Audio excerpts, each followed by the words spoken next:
സാറേ, Israel Iran യുദ്ധം അങ്ങനെ തന്നെ പറയേണ്ടി വരും. അമേരിക്കയിനകത്ത് ഉണ്ടെങ്കിലും ഇസ്രായേലിൻ്റെ നിലനിൽപ്പിൻ്റെ ഭാഗമാണ്. കാരണം ഈ ഇറാൻ എന്ന് പറയുന്ന രാജ്യം തന്നെ അവിടെ ഒരു ക്ലോക്ക് ഉണ്ടെന്നാണ് പറയുന്നത്. ഇത്ര കൊല്ലത്തിനകം അല്ലെങ്കിൽ ഇസ്രായേലിനെ തീർക്കുമെന്ന് പറയുന്നത്. ചെറിയ രാജ്യം, കേരളത്തെക്കാട്ടി ചെറിയ രാജ്യം. ഈ രാജ്യത്തെ തീർക്കുന്നതിന് നല്ലൊരു ബോംബ് മതി. ലോകം മൊത്തവും ആ രാജ്യത്തെ തീർക്കുന്നതിന് അറിഞ്ഞോ അറിയാതെയും താല്പര്യപ്പെട്ടിരിക്കുന്നിടത്തുണ്ട്. ഇസ്ലാമിക രാജ്യങ്ങൾ ഒരു പക്ഷേ എല്ലാവർക്കും അത് കേൾക്കുന്ന ഒരു സുഖമായിട്ട് വരുമെന്നാണ് എൻ്റെ ഒരു വിചാരം. ഇപ്പം ഈ യുദ്ധത്തിന് കാരണം, അല്ലെങ്കിൽ ഇറാനുമായിട്ടുള്ള യുദ്ധത്തിന് കാരണം അറിയാമല്ലോ, ഒക്ടോബർ. അതിനു മുമ്പും എന്നും യുദ്ധമായിരുന്നു, നമ്മൾ അറിയുന്നില്ലെന്നേ ഉള്ളൂ. നമുക്ക് കേൾക്കത്തക്കോണമുള്ള യുദ്ധമില്ല. അവരുടെ ആ രാജ്യത്തോട്ട് എപ്പോഴും മിസൈൽ വിട്ടുകൊണ്ടിരുന്നു. അത് ഹമാസ് വിട്ടുകൊണ്ടിരുന്നു, ഹിസ്ബുള്ള വിട്ടുകൊണ്ടിരുന്നു, ഹൂത്തികളെ കൊക്കുന്നു, അവരുടെ ആൻഡോം വെച്ചിട്ട് അവർ.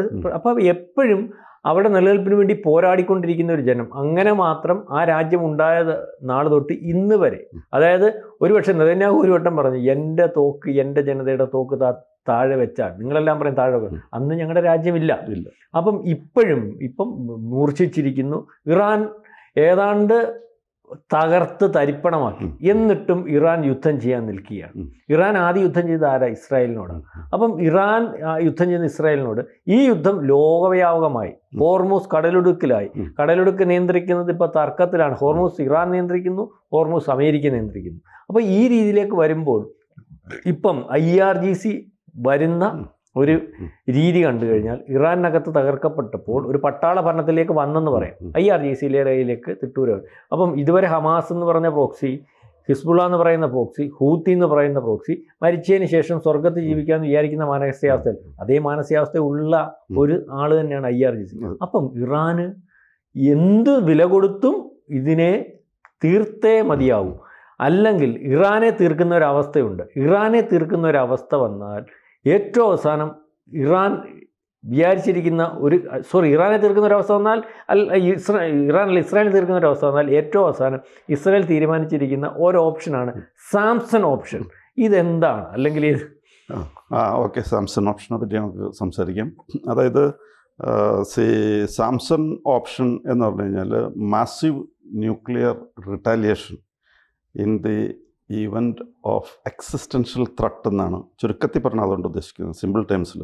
അതായത് ഇപ്പോൾ പലരും ആണവശക്തികളായിക്കൊണ്ടിരിക്കുകയാണ്. പിന്നെ ഇറാനൊക്കെ ഇവരെ പണ്ടോട്ട് പറയുന്നതാണ് death to Israel, death to America എന്ന് പറയാൻ അവർക്ക് ഒരു മടിയില്ല. വേറെ രാജ്യങ്ങളൊന്നും ആ രീതിയിൽ സംസാരിക്കാറില്ല. അപ്പോൾ ഡെത്ത് ടു ഇസ്രായേൽ എന്നുള്ളത് ഇറാൻ്റെ ഒരു സ്വപ്നമാണ്. അങ്ങനെ ഒരു സാഹചര്യം വന്നു കഴിഞ്ഞാൽ, ഈ ന്യൂക്ലിയർ അറ്റാക്കൊക്കെ ഇസ്രായേലിനെതിരെ വന്നു കഴിഞ്ഞാൽ, Israel is a tiny country, not even the size of Kerala, അത്രയും പോലും ഇല്ല. അപ്പോൾ ചിലർ ആ രാജ്യത്തെ കളിയാക്കി വിളിക്കുന്ന ഒരു പേരുണ്ട്, വൺ ബോംബ് കൺട്രി എന്ന് പറയും. ഒരു ബോംബ് മതി. അതായത് ഈയിടെ അത് വിളിച്ചത് നമ്മുടെ നോർത്ത് കൊറിയയുടെ പ്രസിഡന്റ് കിം ജോങ് ഉണ്ണാണ്. അങ്ങേര് പറഞ്ഞത് എന്ത് ഇസ്രായേൽ ഇപ്പോൾ എൻ്റെ കയ്യിൽ ഇഷ്ടംപോലെ ന്യൂക്ലിയർ ബോംബ്സ് ഉണ്ട്, ഒന്നാട് കൊണ്ടുപോയിട്ട് തീരാനുള്ള വൺ ബോംബ് കൺട്രി എന്നുള്ളത്. പിന്നെ വേറൊരു പ്രശ്നം എന്ന് പറഞ്ഞാൽ, ഇറാൻ്റെ തന്നെ കേസ് എടുത്തു കഴിഞ്ഞാൽ, ഇറാൻ ഇപ്പോൾ ഇവരെ നശിപ്പിക്കണമെന്നാണല്ലോ പറയുന്നത്. Iran is 89 times as big as Israel. 89 times ഇസ്രായേലിൻ്റെ ഇരട്ടി, 89 times ഇരട്ടിയാണ്. അപ്പോൾ ഇങ്ങനത്തെ ഒരു സാഹചര്യത്തിൽ ഈ ഇസ്രായേലിൻ്റെ നിലനിൽപ്പിനൊക്കെ പലതരം ഭീഷണികളുണ്ട്. അപ്പോൾ അതുകൊണ്ട് അതിനൊരു പരിഹാരം ഇവരുടെ കയ്യിലുണ്ട്. ഇവരെ ആക്രമിക്കാൻ വന്നു കഴിഞ്ഞാൽ, ഈ ആക്രമിക്കാൻ വരുന്ന രാജ്യത്തെ മാത്രമല്ല അവർ തിരിച്ചടിക്കുക, ചുറ്റുമുള്ള ഇവരോട് റൈവലറിയുള്ള രാജ്യങ്ങളെ തീർക്കാനുള്ളൊരു പദ്ധതിയുണ്ട്. അപ്പോൾ അതിൻ്റെ പേരാണ് ഈ പറയുന്ന നമ്മുടെ സാംസൺ ഓപ്ഷൻ എന്ന് പറയുന്നത്. അപ്പോൾ it is named after A biblical character. ബൈബിളിൽ ദി ബുക്ക് ഓഫ് ജഡ്ജസ് എന്ന് പറഞ്ഞൊരു പുസ്തകമുണ്ട്.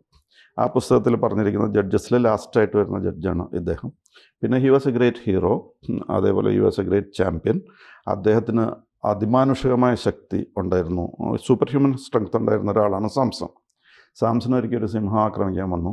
ആ സിംഹത്തിനെ പിടിച്ചിട്ട് വലിച്ച് കീറി കൊന്നുകളഞ്ഞു, ദൂരെ എറിഞ്ഞു. പിന്നെ 1000 ഫിലിസ്റ്റൈൻസ്, അവരാണ് ഇസ്രായേലികളുടെ ശത്രുക്കളായിരുന്നത്. ഈ ഫിലിസ്റ്റൈൻസ് 1000 പേർ ഒരുമിച്ച് വന്ന് ഇദ്ദേഹത്തെ ആക്രമിക്കാൻ ശ്രമിച്ചിട്ട് അവരെയും ഫിനിഷ് ചെയ്ത് വിട്ടു സാംസൺ. അത്രയ്ക്ക് ശക്തനായിരുന്നു. അപ്പോൾ ഈ ഫിലിസ്റ്റൈൻസ് ഇങ്ങനെ നോക്കിയിരിക്കുകയായിരുന്നു, ഇയാളുടെ അന്ത്യം കുറിക്കണം, അതിനെന്താ മാർഗം എന്ന്. പക്ഷേ ഇദ്ദേഹത്തിൻ്റെ ശക്തി എവിടെ ഒളിഞ്ഞിരിക്കണമെന്ന് അവർക്കറിയില്ല. അപ്പോൾ ഈ സാംസണ് ഇങ്ങനെ ദൈവം പ്രത്യേക ശക്തി കൊടുത്തിട്ടുണ്ട്.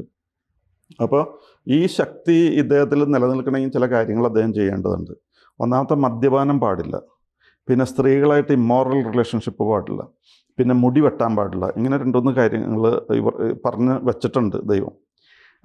ഇത് അനുസരിച്ച് ഒക്കെയാണ് ജീവിക്കേണ്ടതെങ്കിലും സാംസണൊരു ചെറിയ വ്യത്യാസം ഉണ്ടായിരുന്നു. എന്താണെന്ന് വെച്ച് കഴിഞ്ഞാൽ അദ്ദേഹം ഈ സ്ത്രീകളായിട്ട് ഇമ്മോറൽ റിലേഷൻഷിപ്പിൻ്റെ കാര്യത്തിലൊന്നും അദ്ദേഹം അത്ര പർട്ടിക്കുലർ ആയിരുന്നില്ല. എല്ലാവരുമായിട്ടൊക്കെ അടുപ്പവും ബന്ധമൊക്കെ ഉണ്ടായിരുന്നു. അപ്പോൾ അങ്ങനെ ഇഷ്ടം സ്ഥാപിച്ചിരുന്ന വ്യക്തികളിൽ അല്ലെങ്കിൽ ഒരു ലേഡിയുടെ പേരാണ് ഡലൈല. അവർ ഫിലിസ്റ്റൈൻ ഗ്രൂപ്പിൽപ്പെട്ട ആളാണ്.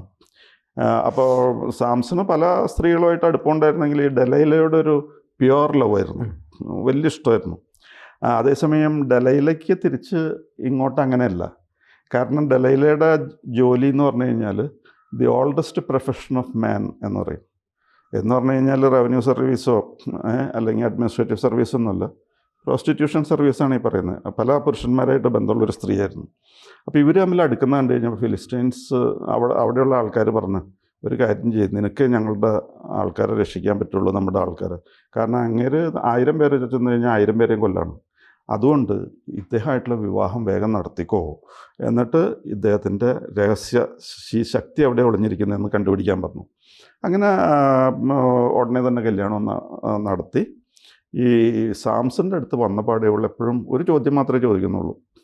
ഇസ്രായേലിൻ്റെ ക്യാപിറ്റൽ ഏതാണെന്നൊന്നുമല്ല ചോദിക്കുന്നത്, എവിടെയാണ് ഈ ശക്തി ഒളിച്ചിരിക്കുന്നതെന്ന് പറയണമെന്നോ. സാംസൺ അറിയാം ഇത് പറഞ്ഞു കഴിഞ്ഞാൽ തീർന്നു. അപ്പം അങ്ങനെ കുറേ നാൾ പറയാതിരുന്നിരുന്ന അവസാനം നിർബന്ധത്തിന് വഴങ്ങിയിട്ട് പറഞ്ഞു, എൻ്റെ ശക്തി എന്ന് പറഞ്ഞാൽ എൻ്റെ ഈ മുടിയാണ്. ഈ മുടി വെട്ടി കളഞ്ഞു കഴിഞ്ഞാൽ ഞാൻ ഒന്നുമല്ലാതാവും, വെറും സാധാരണക്കാരനാവും. ഈ മുടിയിലാണ് എൻ്റെ ശക്തി ഇരിക്കണമെന്ന് പറഞ്ഞു. ഇത് കേൾക്കാൻ അവൾ കാത്തിരിക്കുകയായിരുന്നു. അപ്പം തന്നെ ഫിലിസ്റ്റീൻകാരെ അറിയിച്ചു, ശക്തി ഇരിക്കുന്നത് മുടിയിലാണ്. അപ്പോൾ ഡലൈല പറഞ്ഞു, എനിക്ക് നിങ്ങളോട് എന്തെന്നില്ലാത്ത ഇഷ്ടം ആണ്, എൻ്റെ മടി കിടന്നുറങ്ങിക്കോ, എപ്പോൾ വേണമെങ്കിലും മടി കിടന്നുറങ്ങാൻ മതി എന്ന് പറഞ്ഞു. ഇത് കഴിഞ്ഞിട്ട് ഭൃത്യന്മാരോട് പറഞ്ഞു, നമ്മുടെ ഭർത്താവുണ്ടല്ലോ വന്ന് മടി കിടക്കും, നല്ല ഉറക്കമായി കഴിയുമ്പോൾ ആ മുടി തീർത്തങ്ങോട്ട് വെട്ടിക്കളഞ്ഞേക്കാൻ പറഞ്ഞു. അങ്ങനെ അത് തന്നെ സംഭവിച്ചു. ഈ പുള്ളിക്കാരത്തി പോയിട്ട് ഇദ്ദേഹത്തെ മടിയിൽ കിടത്തിയിട്ട് ഉറങ്ങി. നല്ല ഉറക്കത്തിലായി കഴിഞ്ഞപ്പോൾ മുടിയുള്ളതൊക്കെ അങ്ങ് വെട്ടിക്കളഞ്ഞു. എന്നിട്ട് അപ്പം തന്നെ ഫിലിസ്റ്റീൻകാരെ അറിയിച്ചു, ഇത് നമ്മുടെ ആൾ ഇവിടെ മുടിയില്ലാതെയാണ് ഇരിക്കുന്നത്, ആർക്ക് വേണമെങ്കിലും കീഴ്പ്പെടുത്താം. അപ്പോൾ ഫിലിസ്റ്റീൻ ആൾക്കാർ മുഴുവനും കൂടി ഇവിടെ വന്നു. ഈ ഇദ്ദേഹത്തെ കയറിട്ട് എങ്ങനെയൊക്കെ കെട്ടി മുറുക്കി, അല്ലെങ്കിൽ ഇപ്പോൾ ഈ കണ്ടീഷനിൽ ഇങ്ങനെ റിയാക്ട് ചെയ്യാൻ പറ്റില്ല, നാട്ടിൽ കൊണ്ടുപോയിട്ട് ഇയാളെ അവിടെ കണ്ണും കുത്തിക്കളഞ്ഞ് അമ്പലത്തിൽ ഉത്സവം വന്നു കഴിഞ്ഞപ്പോൾ ഇദ്ദേഹത്തെ അവിടെ കെട്ടിയിട്ട് ആൾക്കാർക്ക് കാണുന്നവർക്ക് കാണാം, ആക്ഷേപിക്കാമെന്ന് വിചാരിച്ച്. അങ്ങനെ വന്നു കഴിഞ്ഞപ്പോൾ ഇയാൾക്ക് ഈ അമ്പലത്തിൽ കൊണ്ടുവന്ന് കെട്ടിയിടുന്ന ഉത്സവത്തിൻ്റെ സമയമായപ്പോഴേക്കും ഇങ്ങനത്തെ മുടിയൊക്കെ പൂർവാധികം അപ്പോൾ പഴയ ശക്തി കിട്ടി. അപ്പോൾ അദ്ദേഹം പറഞ്ഞു, I will die with the Philistines എന്ന് പറഞ്ഞു. ദയയ്ക്ക് വേണ്ടി അയച്ചൊന്നുമില്ല, ഈ 2 സെൻട്രൽ പില്ലേഴ്സ് ഉണ്ട്, അത് രണ്ടും പിടിച്ച് കുലുക്കി കഴിഞ്ഞപ്പോൾ അമ്പലം ഇടിഞ്ഞു വീണ് എല്ലാവരും മരിച്ചു, ഇങ്ങേരും മരിച്ചു.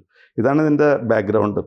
അപ്പോൾ I will die with the Philistines എന്ന് പറഞ്ഞ പോലെ ഇസ്രായേലിനും പറ്റാത്ത സാഹചര്യം വന്നപ്പോൾ ആരെങ്കിലും ഇറാൻ എന്തെങ്കിലും ന്യൂക്ലിയർ ബോംബൊക്കെ ഡെവലപ്പ് ചെയ്ത് കൊണ്ടുവന്നിട്ട് കഴിഞ്ഞാലും ഇവർക്ക് തിരിച്ചടിക്കാനുള്ളത് ഒരുക്കി വെച്ചിരിക്കുകയാണ്. അതിനവർക്ക് സബ്മറീൻസ് ഉണ്ട്.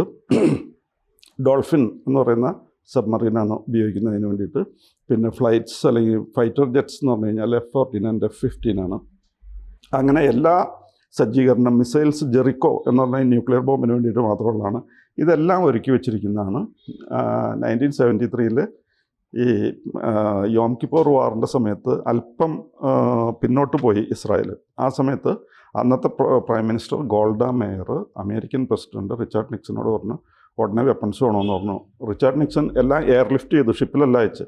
അത് കിട്ടിയോണ്ടാണ്, അല്ലെങ്കിൽ അവർ 13 ന്യൂക്ലിയർ ബോംബ്സ് റെഡിയാക്കി വെച്ചിരിക്കുകയായിരുന്നു ശത്രുക്കളൊക്കെ തീർക്കാനായിട്ട്. അതാണ് ഇവരുടെ പോളിസി. അപ്പോൾ ഇവർ ഒരിക്കലും ന്യൂക്ലിയർ വെപ്പൺസ് ഉണ്ടെന്ന് പറയുന്നില്ല. പക്ഷേ മോഷെ ദയാനും സിമോൺ പെരേസും ഏരിയൽ ഷാറണും നെതന്യാഹും ഒക്കെ ഇൻഡയറക്റ്റായിട്ട് പറഞ്ഞിട്ടുണ്ട് ഞങ്ങൾക്കിതുണ്ടെന്ന്. അപ്പോൾ ഇതാണ് അവരുടെ പോളിസി. ഇത് വേണ്ടി വന്നു കഴിഞ്ഞാൽ ഇപ്പോൾ ഇറാൻ്റെ ഭാഗത്തുനിന്ന് എന്തെങ്കിലും വന്നാൽ തന്നെ ടെഹ്റാനും ഇസ്ഫഹാനും മഷാദും ഒക്കെ ഇപ്പോഴേ അവർ ലക്ഷ്യം വെച്ചിരിക്കുകയാണ്. ഏത് സമയത്തും അവർക്ക് അറ്റാക്ക് ചെയ്യുന്ന രീതിയിലാണ്. അതിനുള്ള മിസൈൽസും എയർക്രാഫ്റ്റും സബ്മറീൻസും എല്ലാം റെഡിയാണ്. എന്തെങ്കിലും ഒരു പ്രശ്നം അവർക്ക് നിലനിൽപ്പിന് ബാധകം എന്ന് തോന്നിക്കഴിഞ്ഞാൽ ആക്രമിക്കുന്ന രാജ്യത്തെയും ഇവരുടെ ചുറ്റുപാടുള്ള രാജ്യങ്ങളെയും നശിപ്പിക്കും. ആ നശിപ്പിക്കുന്നതിൻ്റെ പോളിസിയാണ് നമ്മൾ സാംസൺ ഓപ്ഷൻ എന്ന് പറയുന്നത്.